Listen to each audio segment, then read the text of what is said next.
Kenapa orang memanggil orang mati dan kenapa ada penghormatan arwah? Suatu kesalahan yang fatal pada waktu Tuhan tidak menjawab melalui nabi, pada waktu Tuhan tidak menjawab melalui mimpi, pada waktu Tuhan tidak menjawab melalui Urim maupun Tumim. Maka Saul mengambil jalan pintas waktu dikepung orang Filistin, yaitu mencari petunjuk dari seorang dukun untuk memanggil arwah Samuel. Mana Sorgawi. 1 Samuel pasal 28. Saul di Endor. Pada waktu itu orang Filistin mengerahkan tentaranya untuk berperang melawan orang Israel. Lalu berkatalah Akis kepada Daud, "Ketahuilah baik-baik bahwa engkau beserta orang-orangmu harus maju berperang bersama-sama dengan aku dalam tentara." Jawab Daud kepada Akis, "Baik, engkau akan tahu apa yang dapat diperbuat hambamu ini." Lalu Akis berkata kepada Daud, "Sebab itu aku mengangkat engkau menjadi pengawalku sendiri sampai selamanya." Adapun Samuel sudah mati, seluruh orang Israel sudah meratapi dia, dan mereka telah menguburkan dia di Ramah, di kotanya. Dan Saul telah menyingkirkan dari dalam negeri para pemanggil arwah dan roh peramah. Orang Filistin itu berkumpul, lalu bergerak maju, dan berkemah dekat Sunem. Saul mengumpulkan seluruh orang Israel, lalu mereka berkemah di Gilboa. Ketika Saul melihat tentara Filistin itu, maka takutlah ia dan hatinya sangat gemetar. Dan Saul bertanya kepada Tuhan, tetapi Tuhan tidak menjawab dia, baik dengan mimpi, baik dengan Urim, baik dengan perantaraan para nabi. Lalu berkatalah Saul kepada para pegawainya, "Carilah bagiku seorang perempuan yang sanggup memanggil arwah, maka aku hendak pergi kepadanya dan meminta petunjuk kepadanya." Para pegawainya menjawab dia, "Di Endor ada seorang perempuan yang sanggup memanggil arwah." Lalu menyamarlah Saul. Ia mengenakan pakaian lain, dan pergilah ia dengan 2 orang. Ketika mereka pada waktu malam sampai kepada perempuan itu, berkatalah Saul, "Cobalah engkau menenung bagiku dengan perantaraan arwah, dan panggillah supaya muncul kepadaku orang yang akan kusebut kepadamu." Tetapi perempuan itu menjawabnya, "Tentu engkau mengetahui apa yang diperbuat Saul, bahwa ia telah melenyapkan dari dalam negeri para pemanggil arwah dan roh peramah. Mengapa engkau memasang jerat terhadap nyawaku untuk membunuh aku?" Lalu bersumpahlah Saul kepadanya, "Demi Tuhan," katanya, "demi Tuhan yang hidup, tidak akan ada kesalahan tertimpa kepadamu karena perkara ini." Sesudah itu bertanyalah perempuan itu, "Siapakah yang harus kupanggil supaya muncul kepadamu?" Jawabnya, "Panggillah Samuel supaya muncul kepadaku." Ketika perempuan itu melihat Samuel, berteriaklah ia dengan suara nyaring. Lalu perempuan itu berkata kepada Saul demikian, "Mengapa engkau menipu aku? Engkau sendirilah Saul." Maka berbicaralah raja kepadanya, "Janganlah takut, tetapi apakah yang kau lihat?"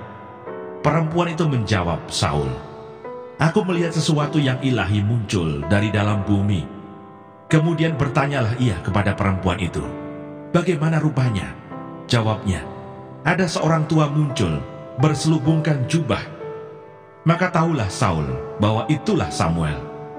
Lalu berlututlah ia dengan mukanya sampai ke tanah dan sujud menyembah. Sesudah itu berbicaralah Samuel kepada Saul, "Mengapa engkau mengganggu aku dengan memanggil aku muncul?" Kata Saul, "Aku sangat dalam keadaan terjepit. Orang Filistin berperang melawan aku, dan Allah telah undur daripadaku. Ia tidak menjawab aku lagi, baik dengan perantaraan nabi maupun dengan mimpi. Sebab itu aku memanggil engkau, supaya engkau memberitahukan kepadaku apa yang harus kuperbuat." Lalu berbicaralah Samuel, "Mengapa engkau bertanya kepadaku, padahal Tuhan telah undur daripadamu dan telah menjadi musuhmu? Tuhan telah melakukan kepadamu seperti yang difirmankannya dengan perantaraanku, yakni Tuhan telah mengoyakkan kerajaan dari tanganmu dan telah memberikannya kepada orang lain, kepada Daud, karena engkau tidak mendengarkan suara Tuhan dan tidak melaksanakan murkanya yang bernyala-nyala itu atas Amalek." Itulah sebabnya Tuhan melakukan hal itu kepadamu pada hari ini. Juga orang Israel bersama-sama dengan engkau akan diserahkan Tuhan ke dalam tangan orang Filistin. Dan besok engkau serta anak-anakmu sudah ada bersama-sama dengan daku. Juga tentara Israel akan diserahkan Tuhan ke dalam tangan orang Filistin. Pada saat itu juga rebahlah Saul memanjang ke tanah, sebab ia sangat ketakutan oleh karena perkataan Samuel itu. Juga tidak ada lagi kekuatannya, karena sehari semalam itu ia tidak makan apa-apa. Perempuan itu mendekati Saul lalu melihat bahwa Saul sangat terkejut. Kemudian berkatalah perempuan itu kepadanya, "Lihat, budakmu ini telah mendengarkan permintaanmu. Aku telah mempertaruhkan nyawaku dan mendengarkan perkataan yang kau katakan kepadaku. Oleh sebab itu kiranya engkau pun mendengarkan permintaan budakmu ini. Izinkanlah aku menyajikan kepadamu sepotong roti. Makanlah, supaya ada kekuatanmu apabila engkau berjalan pula." Tetapi Saul menolak dan berkata, "Aku tidak mau makan." Tetapi ketika para pegawainya serta perempuan itu juga mendesak, maka didengarkannyalah permintaan mereka. Lalu bangkitlah ia dari tanah dan duduk di balai-balai. Perempuan itu mempunyai seekor anak lembu tambun di rumahnya. Maka segeralah ia menyembelih itu. Ia mengambil tepung, diremasnya dan dibakarnya menjadi roti yang tidak beragi. Dihidangkannyalah semuanya itu ke depan Saul dan ke depan para pegawainya. Lalu mereka makan. Kemudian bangkitlah mereka dan pergi pada malam itu juga. 1 Samuel pasal 29. Daud dikirim pulang oleh orang-orang Filistin. Orang Filistin mengumpulkan segala tentara mereka ke Afek, sedang orang Israel berkemah dekat mata air yang di Yisrael. Maka ketika raja-raja kota orang Filistin berjalan lewat dalam pasukan-pasukan 100 dan 1000, dan ketika juga Daud beserta orang-orangnya berjalan lewat di belakangnya bersama-sama dengan Akis, berkatalah para panglima orang Filistin itu, "Apa gunanya orang-orang Ibrani ini?" Jawab Akis kepada para panglima orang Filistin itu, "Bukankah dia itu Daud, hamba Saul, raja Israel, yang sudah 1-2 tahun bersama-sama dengan aku, tanpa kudapati sesuatu pun kesalahan padanya, sejak saat ia membelot sampai hari ini?" Tetapi para panglima orang Filistin itu menjadi marah kepadanya, serta berkata kepadanya, "Suruhlah orang itu pulang, supaya ia kembali ke tempat yang kau tunjukkan kepadanya. Dan janganlah ia pergi berperang bersama-sama dengan kita, supaya jangan ia menjadi lawan kita dalam peperangan. Sebab dengan apakah orang ini dapat menyukakan hati tuannya, kecuali dengan memberi kepala-kepala orang-orang ini? Bukankah dia ini Daud, yang dinyanyikan orang secara berbalas-balasan sambil menari-nari demikian? Saul mengalahkan beribu-ribu musuh, tetapi Daud berlaksa-laksa." Lalu Akis memanggil Daud dan berkata kepadanya, "Demi Tuhan yang hidup, engkau ini orang jujur dan aku memandang baik. Jika engkau keluar masuk bersama-sama dengan aku dalam tentara, sebab aku tidak mendapati sesuatu kejahatan padamu sejak saat engkau datang kepadaku sampai hari ini. Tetapi engkau ini tidak disukai oleh raja-raja kota.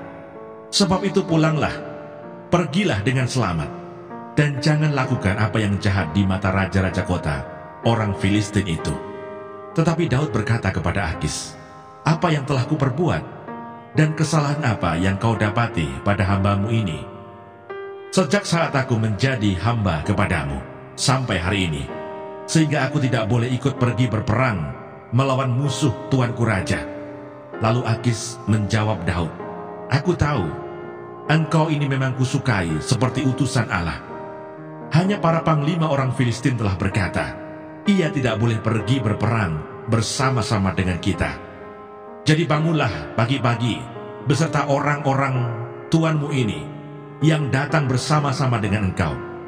Bangunlah kamu pagi-pagi, segera sesudah hari cukup terang bagimu, dan pergilah." Lalu bangunlah Daud dan orang-orangnya pagi-pagi untuk berjalan pulang ke negeri orang Filistin. Sedang orang Filistin itu bergerak maju ke Israel. Memanggil apa, saudara? Arwah Samuel. Yang jadi pertanyaan, apakah itu arwah Samuel? Kenapa orang memanggil arwah dan ada penghormatan arwah? Yang pertama, dipercaya ada kehidupan setelah kematian. Apa saudara? Ada apa saudara? Ada kehidupan setelah apa saudara? Kematian. Kedua, dipercaya bahwa arwah orang yang meninggal bisa menjadi pengantara antara Allah dan manusia. Terutama kalau dianggap itu orang suci atau orang sakti. Karena dianggap bisa menjadi pengantara antara Allah, antara dewa dengan manusia. Makanya ada di kuburan keramat yang dianggap sakti atau orang dianggap orang suci, langsung sembayangan dekat kuburan. Padahal dia sama yang mati itu tidak ada hubungan keluarga. Hanya satu keluarga aja, Adam dan Hawa. Betul? Nah, tetapi apa? Doa di kuburan. Karena dianggap, dipercaya bahwa arwah orang yang meninggal bisa menjadi pengantara antara Allah dan manusia. Antara dewa dengan manusia. Karena dianggap untuk menghantarkan doa-doanya. Makanya ada orang sembayangan ada di mana? Di kuburan. Bukan di gereja atau di masjid, di kuburan. Kenapa di kuburan? Kurang kerjaan. Gitu. Jelas? Kenapa? Makanya ada kalau di satu kampung atau satu kelurahan ada punden atau danyang penunggu di situ. Itu adalah orang yang dianggap sakti atau keramat. Orang yang punya kekuatan mistik atau orang suci. Maka setiap tahun sekali diadakan ritual pemanggilan untuk menghormati arwah. Untuk apa itu tujuannya? Untuk menghantarkan doa-doa mereka. Karena dipercaya bisa menjadi pengantara antara Allah dan manusia. Yang ketiga, dipercaya arwah orang yang meninggal itu tahu masa lalu dan masa akan datang. Ini saya semua, tahu masa lalu dan masa akan. Nah, makanya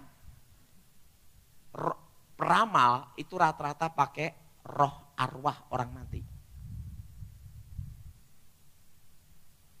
Karena dipercaya arwah orang yang meninggal tahu masa lalu dan masa akan datang. Makanya pada waktu zaman SDSB, Rebo malam Kemis, yang tidak mimpi dipaksa mimpi, betul? Betul? Yang ketawa pelaku. Sampai di kuburan, sampai kemana. Karena dipercaya arwah orang meninggal tahu masa lalu dan masa depan. Ingat, tahu masa lalu dan masa apa? Masa depan. Nah, terus dia tahu, setan itu tahu masa lalu, tapi tidak tahu masa depan. Tetapi bisa merekayasa supaya itu terjadi. Makanya ramalan yang bicara pribadi pasti tepat. Ramalan yang bicara negara atau dunia atau kampung pasti gagal. Kenapa gagal? Karena tidak semua manusia di kampung itu menyerahkan dirinya ke setan. Setan tidak tahu masa depan, tapi tahu masa lalu. Kok tahu Pak Daud? Karena dulu praktek. Misalnya, ini sebelum saya bertobat, saya ramal Bapak ini. Wah, Bapak ini nanti 3 tahun lagi akan punya showroom mobil. Walaupun dia tidak percaya. Kalau dia datang ke saya, secara otomatis nasibnya dia ada di bawah saya. Maka roh dalam diri saya akan bekerja merekayasa supaya itu terjadi 3 tahun dibantu untuk mobil, showroom mobil. Tetapi setelah ramalan itu terjadi, kutukan baru berjalan. Makanya tukang ramal tidak akan ramal dirinya sendiri.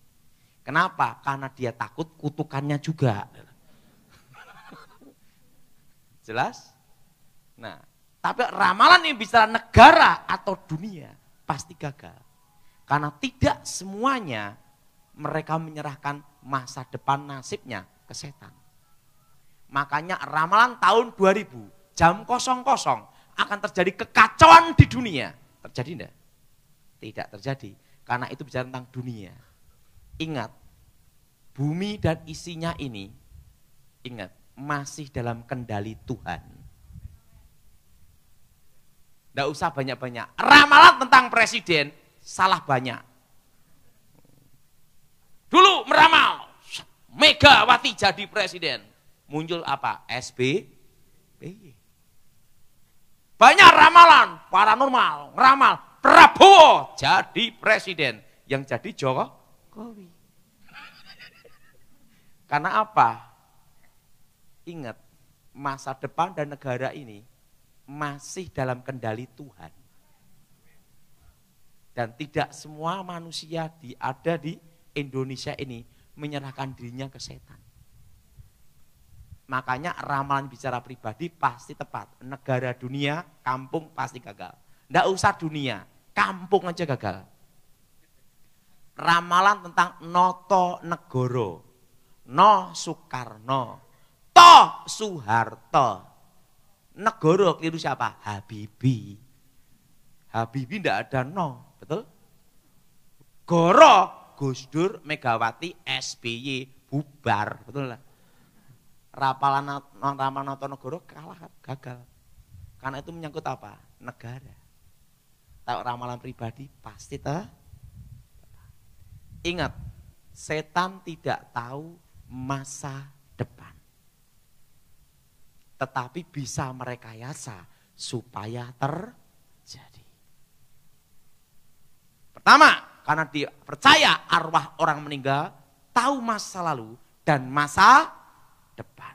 Yang keempat, dipercaya arwah orang yang meninggal tahu rahasia alam. Dan yang kelima, ini yang parah. Dipercaya arwah orang meninggal lebih jujur daripada orang hidup. Dianggap lebih apa? Jujur. Coba mimpi ketemu ayahnya yang, wah nak aku susah di sana, tolong saya ini dikasih ayam ingkung, karena aku lama tidak makan ayam Kentucky Fried Chicken. Terusan dia ngomong gini, tolong nanti saya kasih rezeki, besok nomor togelnya 72, beli ke yo, bangun tidurnya. Walaupun dia tahu ayahnya dulu tukang tipu, tetap dibeli nomor. Betul? Yang ngangguk-ngangguk pernah ngalami. Dan apa yang terjadi? Itu nomornya togel blong, keluar nomornya bukan 72. Tetap besok dimimpi lagi, dibeliin lagi. Betul? Karena dipercaya arwah orang meninggal itu dipercaya lebih jujur daripada orang hidup. Dan yang terakhir, dipercaya arwah orang yang meninggal punya kemampuan, kekuatan supranatural. Makanya banyak orang bertapa itu di kuburan. Tidak ada orang bertapa di diskotik bertapa. Tidak ada. Nah, yang jadi pertanyaan, apakah itu arwah orang mati? Dan kenapa kalau mimpi ketemu orang mati, itu selalu sama persis suaranya. Termasuk kalau memanggil arwah orang mati. Waktu kemasukan, jlep, dukunnya, mediatornya kerasukan. Suara, cara bicara, semua sama. Nah, sekarang tak beritahu rahasianya. Sebelum saya bertobat, dipercaya bahwa dalam diri manusia itu ada saudara kembar. Makanya kalau bayi baru lahir, terutama di Asia, tali pusatnya disimpan di satu tempat. Kalau apalagi di Jawa, disimpan di satu tempat. Setelah itu dikasih minyak tanah sama api, minyak teplok. Nah, pokoknya benda penerang. Setelah itu dikasih kembang setaman. Supaya apa? Kembarannya sang jabang bayi menyertai, melindungi sang jabang bayi. Dengan tanda tali pu. Nah, kepercayaan itu sampai sekarang masih ada. Betul? Betul? Nah, yang jadi pertanyaan, apakah di dalam diri manusia ada saudara kembar? Sebelum saya bertobat, saya punya paham itu namanya sedulur papat limo panjer. Bahwa dalam diri manusia ada saudara kembar. Nah, akan saya kasih tahu rahasianya. Saya minta tolong, mana untuk contoh ya. Nah, sebentar dulu. Ini sini, Revi aja sini. Nah, sebentar, enggak apa-apa. Sebentar, saya harus cari contoh yang mirip.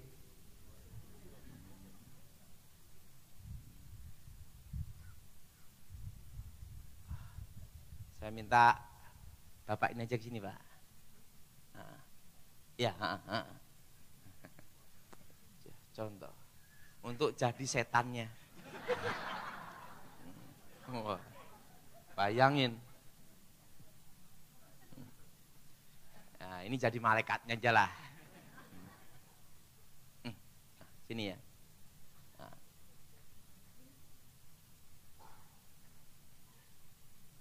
Ini rahasianya. Sini. Waduh, Goliat kamu. Namamu siapa? Stanley. Nah, Stanley. Saya kasih nama Bejo aja dah.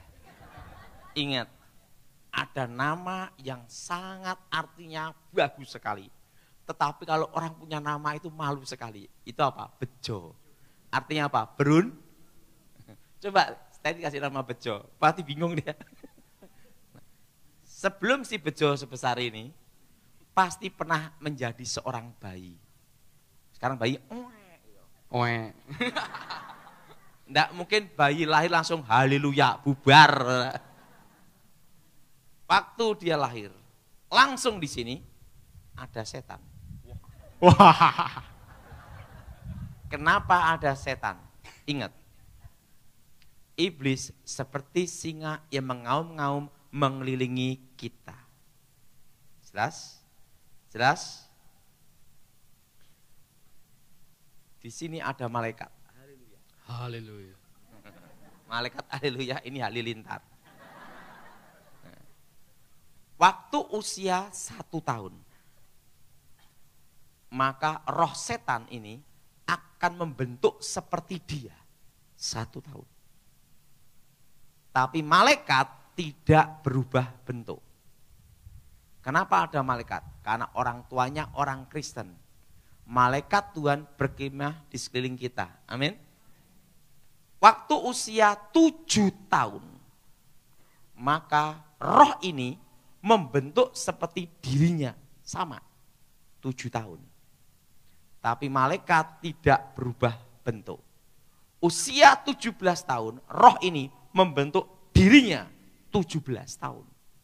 Tapi malaikat tidak berubah bentuk. Usia 18 tahun murtad menyangkal Yesus. Dia bertapa belajar ilmu mistik batin. Sekarang gini. Malaikat pulang. Kenapa? Menyangkal. Waktu dia bertapa, maka yang pertama kali dia lihat adalah ini. Roh yang wujudnya sama dengan dia. Makanya orang belajar meditasi atau belajar untuk ilmu ngeraga sukma. Tahap dasar yang pertama kali dia lihat waktu belajar ngerogo sukmo, mecat rogo. Yang pertama kali lihat adalah dirinya sendiri. Nah, ada di sini. Dan roh ini pula yang pertama kali masuk. Untuk menghubungkan roh-roh yang lain. Dan roh yang lain itu masuk semua sini. Nah, usia 70 tahun dia mati. Innalillahi, mati gini. Karena dia tidak percaya Tuhan, tidak dalam Tuhan, langsung arwahnya menuju dunia orang mati. Karena dia tidak percaya Tuhan. Tetapi di kuburannya adalah roh ini. Yang wujudnya sama dengan ini. Karena roh ini mendampingi sejak lahir. Dan roh ini pula yang mendatangi anak cucunya ini semua. makanya suaranya bisa sama. Nah, dulu sebelum saya bertobat, pada waktu mempelajari ilmu pembangkit arwah. Misalnya ini mati. Sekarang gini. Ini matranya diucapkan, dipanggil, set. Ini masuk ke jasadnya. Set. Ini bisa dikendalikan dari jarak jauh. Jelas? Ini sering digunakan untuk apa? Santet. Jelas? Jelas? Yang roh wujudnya sama dengan ini. Mendatangi untuk teror. Nakut-nakutin. Jelas? Jelas? Nah, atau sebelum saya bertobat, baca mantra gedruk 3 kali. Itu 3 kali. Kalau keterusan 4 kali tidak bisa. Karena sandinya 3. Di alam roh ada passwordnya. Ingat, apa yang dilakukan setan itu menduplikat apa yang dilakukan Tuhan. Ingat, 3 hari Yesus bangkit. Dek, dek, dek, dek, muncul roh ini. Sini, di kuburan ini. Wujudnya sama dengan ini. Ya, inilah dulu sebelum saya bertobat yang saya mintai nomor SDSB. Jelas? Nah, apakah ini arwah orang mati? Bukan. Tapi roh setan yang mendampingi dia sejak lahir. Makasih. Jelas? Makanya kalau orang mimpi ketemu orang yang mati, pasti semua sama. Kenapa semua sama? Ingat, roh ini mendampingi yang mati itu sejak dialah, maka dari hobi, cara bicara, semua sama.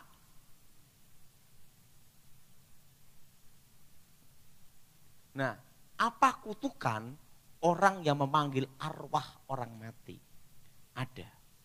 Namanya kutuk alam kubur. Nah, dulu sebelum saya bertobat namanya menggugat, mengganggu arwah. Nah, namanya kutuk alam apa? Suatu daerah atau suatu tempat yang banyak untuk memanggil arwah orang mati, maka akan terkena kutuk alam kubur. Maka daerah itu akan banyak terkena kutukan musibah bencana. Dan kutuk kemiskinan dan kutuk sakit penyakit. Contohnya Papua. Papua adalah satu pulau yang luar biasa. Emas ada, bahkan orang berjalan di atas emas, betul? Namanya privat, betul? Betul? Emas ada, uranium ada, minyak ada, batu bara ada, semua hasil tambang yang berharga itu banyak ada di Papua, betul? Betul? Tetapi wilayah itu banyak pemanggilan pemujaan arwah. Penghormatan bayangin, penduduknya miskin-miskin. Betul? Betul? Betul? Kalimantan. Kalimantan sebenarnya adalah satu pulau yang kaya raya. Minyak, gas, batu bara, hasil hutan. Tapi ingat, banyak penduduknya sana miskin-miskin, betul? Dan banyak apa? Musibah, bencana. Tidak usah banyak-banyak. Indonesia harusnya adalah negara yang kaya raya di Asia. Bayangin, tongkat dilempar ke tanah jadi pohon. Karena apa? Tongkatnya dari kayu singkong. Maka jadi pohon, betul? Betul? Karena tongkatnya dari apa? Singkong. Nah, jatuh jadi pohon, betul? Nah, emas ada, hasil laut melimpah. Betul? Hasil apa? Hasil laut melimpah. Hasil laut melimpah, tanah subur. Betul? Hasil alam luar biasa. Cengkeh, gula, kopi, semua ada. Betul? Hasil tambang, batu bara, minyak, emas, besi, semua ada. Boksit ada. Tapi Indonesia menjadi negara termiskin di dunia nomor berapa? Betul? Karena apa? Karena banyak pemimpin Indonesia, bayangin, mau ngelantik, mau nyalonkan jadi presiden aja, ke kuburan dulu, betul? Betul? Ke kuburan, betul? Banyak menteri, bupati, pergi mana? Minta restu ke kuburan, doa ke kuburan, meminta kuburan, tempat keramat. Maka Indonesia ini banyak sekali musibah bencana. Karena yang mengikat Indonesia ini adalah kutuk alam kubur. Langit menjadi tembaga, tanah menjadi besi. Jelas? Jelas? Kayak Toraja. Banyak pemanggilan itu kutuk alam kubur. Musibah bencana, kemiskinan, sakit penyakit. Namanya kutuk alam kubur. Nah, sebelum saya bertobat, saya menguasai ilmu ngerogo sukmo. Mati sak jering urip, urip sak jering pati. Mati dalam hidup, hidup dalam mati. Dan ilmu ini dulu sebelum saya bertobat, sering saya gunakan adu ayam. Maka saya adu ayam itu tidak terkalahkan sampai sekarang. Kenapa? Setelah bertobat berhenti. Berarti rekor tidak terkalahkan tetap dipegang, betul? Makanya saya tidak mau adu ayam lagi. Kenapa? Karena kalah berarti apa? Hilang rekornya. Nah, saya bertobat, berhenti adu ayam sampai sekarang. Nah, beli ayam ya pernah kalah, pedotan. Kalau ayam pernah kalah, diadu, tarung pasti lari. Karena pernah kalah. Keok. Waktu pertama ayam saya lari, kedua lari. Waktu yang ketiga, depan lagi. Taruhan dinaikkan, 1.000 jadi 5.000. Semua bertaruh di lawan saya bertaruh di ayam saya sendiri. Langsung roh saya masuk ke dalam ayam. Saya baca mantra, tameng wojo, tameng baja. Supaya badan saya tidak disentuh oleh manusia. Karena disentuh, keterusan mati. Dan enggak boleh lama-lama, maksimal 1 jam. Itu napas, itu berhenti, tapi peredaran darah tetap jalan. Itu bahayanya bisa mati, keterusan mati. Makanya cepet-cepet, tidak sampai 1 jam harus cepet balik. Kenapa? Kelamaan keterusan karena betul-betul jantung berhenti bener nanti.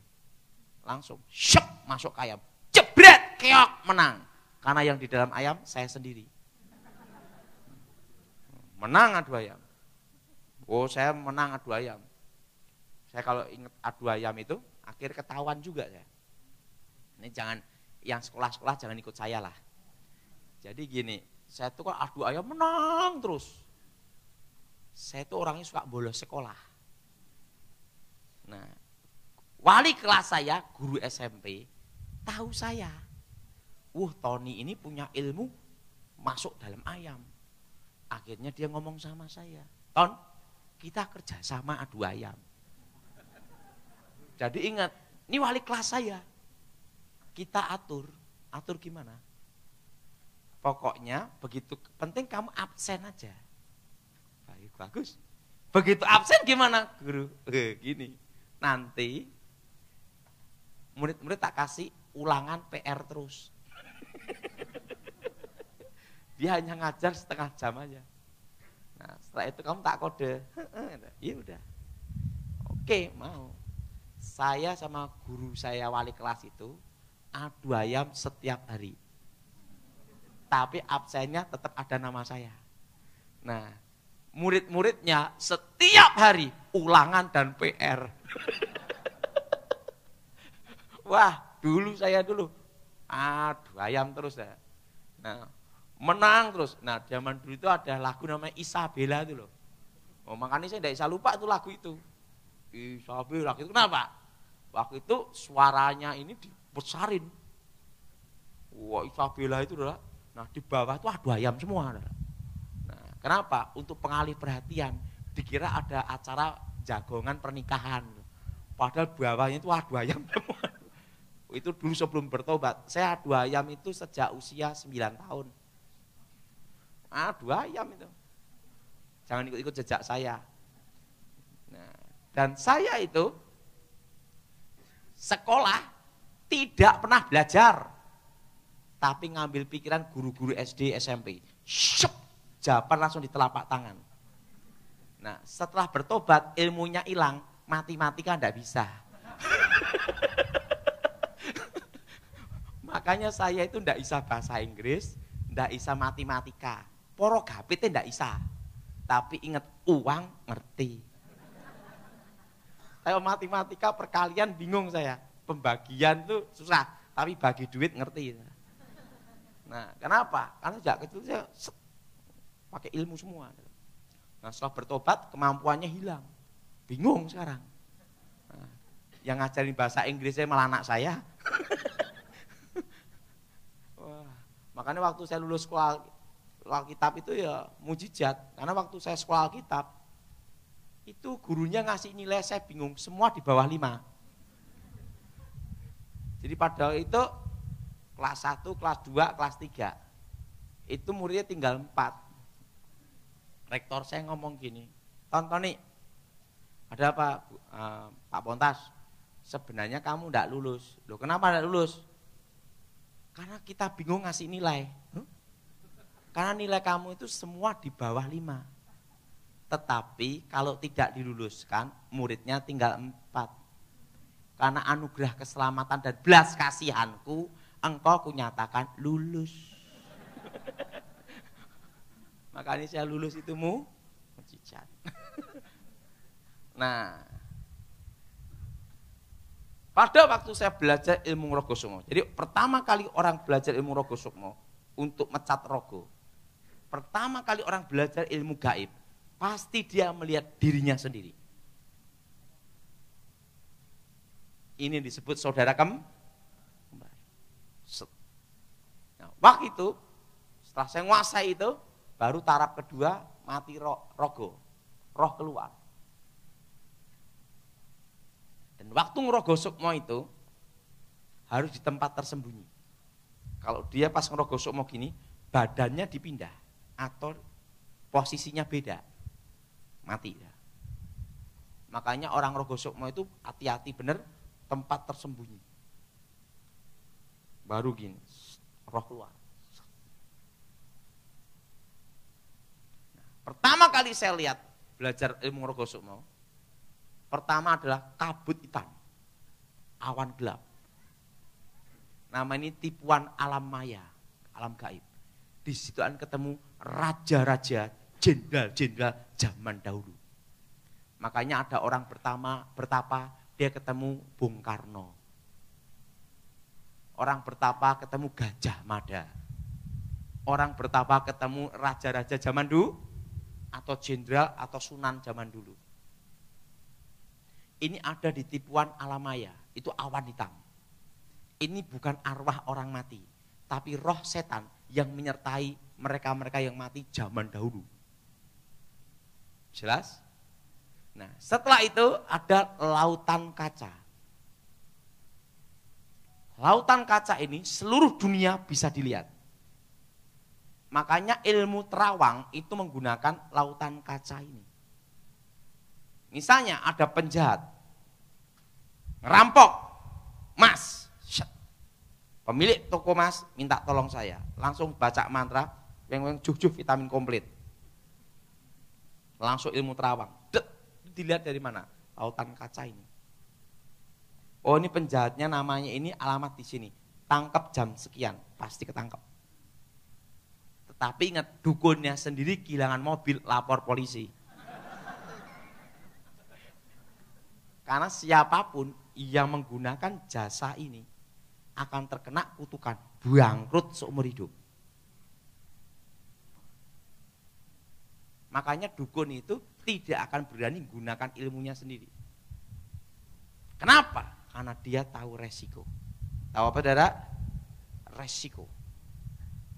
Terawang. Taunya saya tahu resiko dari mana? Waktu saya belajar ilmu terawang, tiba-tiba ayam guru saya dicuri orang. Ayam nenek guru saya. Saya ngomong sama nenek, tenang nenek. Saya kan baru belajar waktu itu. Saya cukup gunakan ilmu terawang untuk nangkap penjahat, pencuri ayam nenek. Waktu saya mau gunakan, nenek saya ngomong, stop, jangan kamu gunakan. Harga ayam dan kutukannya lebih berat kutukannya, goblok. Gitu. Di situ baru ngerti, ada kutukannya.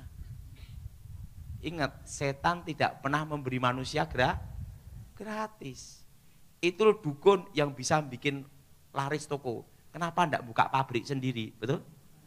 Dia tahu resiko, ada harga yang dibayar. Nah, lautan kaca inilah yang bisa dilihat oleh seorang dukun untuk seluruh dunia. Sebenarnya tentang lautan kaca ini ada di Alkitab ada. Pada waktu Yesus dicobai. 3 pencoba. Iblis ada di situ. Yesus berdiri di satu tempat. Dia berkata apa? Kalau engkau menyembah aku. Iblis menunjukkan semua kerajaannya. Yesus ada di satu tempat, seluruh dunia kelihatan. Iblis berkata apa? Kalau engkau menyembah aku, ini aku berikan. Betul? Ingat, Yesus ada di satu tempat. Yang nunjukkan siapa? Setannya loh. Nah, makanya kalau orang ilmu terawang, anaknya hilang jam berapa? Ilmu terawang. Oh jam sekian. Oh ya namanya ini. Tak pas ketemu. Tapi kutukannya berat. Bangkrut seumur hidup. Makanya pabrik-pabrik yang minta ilmu terawang pasti habis. Biasanya yang tahu pemilik perusahaan tidak menggunakan jasa ini. Tapi tiba-tiba pegawainya punya inisiatif, pegawainya bangkrut. Nah, setelah itu, setelah lautan kaca, baru ada lubang kecil menuju ke bawah, terowongan. Disitulah arwah orang mati semua berada. Apa saudara? Arwah orang mati berada. Ratap kertak gigi, ratap tangis. Nah, pada waktu saya ke situ, mau masuk terowongan itu, guru saya mencegah saya. Stop sampai di sini. Kenapa kakek? Kalau kamu masuk terowongan itu, kamu tidak bisa kembali ke dunia orang hidup. Makanya banyak orang bertapa, masuk situ keterusan mati. Tidak bisa balik. Jelas? Jelas? Saya tanya sama guru saya, kenapa? Di situ ada hukum kodrat alam, garis dari takdir sing kuwasa yang maha kuasa. Setelah saya bertobat baru ngerti, ada jurang pemisah. Jadi kalau kita mati dalam Tuhan, detik itu juga roh kita langsung ke Firdaus untuk menunggu hari pembagian mahkota, memerintah bersama Tuhan. Amin. Amin. Memerintah apa? Bersama Tuhan. Itu di satu tempat. Tapi yang tidak dalam Tuhan atau yang mati bunuh diri, itu langsung ke terowongan alam kematian. Kalau di Alkitab namanya dunia orang mati. Masuk situ dan tidak bisa kembali ke dunia orang hidup. Waktu hembusan nafas terakhir. Jadi ingat, 7 harian, 40 harian itu tidak ada. Ada yang mati, nanti rohnya gentayangan cari siomay, bakpao, mie ayam. Itu tidak ada. Nah, kalau yang menampakkan diri itu siapa? Ingat, roh setan yang menyamar. Kalau itu orang yang bunuh diri, berarti roh setan yang menyamar orang yang bunuh diri itu. Yang mendampingi sejak lahir. Maka sama. Jelas? Jelas? Nah, tentang kitab ini, apakah ini arwah Samuel? Pertama, suatu hukum roh, perlu saudara tahu, suatu roh yang bisa dipanggil dukun, maka pangkat roh itu lebih rendah daripada sang dukun. Presiden panggil menteri, karena menteri di bawah presiden. Betul? Menteri manggil presiden, menterinya besok dipecat. Betul? Betul? Betul? Ingat. Dukun sama nabi, pangkatnya tinggi mana? Nabi. Kenapa roh ini bisa dipanggil dukun? Berarti tingkat roh ini di bawah dukun, sang pemanggil. Peraturan dunia perdukunan, suatu roh yang bisa dipanggil, pasti pangkatnya lebih rendah. Kayak pengambilan pusoko, jimat. Jimat bisa disedot jarak jauh, berarti jimat itu kekuatannya masih di bawah dukun. Roh setan dalam diri dukun, sehingga bisa diambil pusakanya. Tapi coba pusaka yang lebih hebat rohnya daripada rohnya dukun, pasti tidak bisa diambil. Harus apa? Bertapa untuk ngambil pusaka itu. Roh ini bisa dipanggil datang. Ingat, ini bukan arwah Samuel, karena pangkatnya lebih rendah daripada dukun. Kedua, muncul dari dalam bumi. Sesuatu yang dari Tuhan itu datang dari atas. Elia dan Musa. Siapa saudara? Elia dan Musa. Roh ini keluar dari dalam bumi, dalam tanah. Berarti apa? Gendruwo. Konteks ilahi di sini bukan konteksnya Saul, penyembah Tuhan yang hidup. Ini kok yang ngomong perempuan di indoor, dukun. Aku melihat sesuatu yang ilahi muncul dari dalam bumi. Ingat, ini konteks apa? Dewa Dewi. Bukan Saul yang ngomong, tapi seorang dukun. Ketiga, nubuatnya tidak terjadi. Dikatakan, Saul, engkau dan anak-anakmu besok bersama-sama aku. Artinya mati semua. Apa saudara? Mati semua. Dan tentara Israel akan diserahkan orang Filistin. Ingat, kenyataannya arti besok di sini bukan besok Indonesia loh. Hati-hati aja sama orang Indonesia. Besok Senin ketemu ya. Hari Senin kita nungguin. Maksud kami Senin tahun depan. Makanya janji sama Indonesia itu harus hari, tanggal, tahun, dan bulan. Karena tahun depan pun masih apalagi waktu nagih hutang, betul? Nah, besok di sini betul-betul besok. Pertama, Isi-Boset, anak kandung Saul, tidak mati hari itu. Bahkan menjadi raja menggantikan Saul. Walaupun setelah itu mati dibunuh sama ajudannya, pengawalnya. Kedua, Mephiboset, cucu Saul, anak Yonatan, masih hidup. Betul? Waktu itu. Yang ketiga, Mikal, istrinya Daud, masih hidup waktu itu. Berarti tidak semua keluarga Saul mati semua hari itu. Betul? Berarti nubuatnya tidak terjadi. Dan yang keempat, dari buahnya lah kamu akan tahu.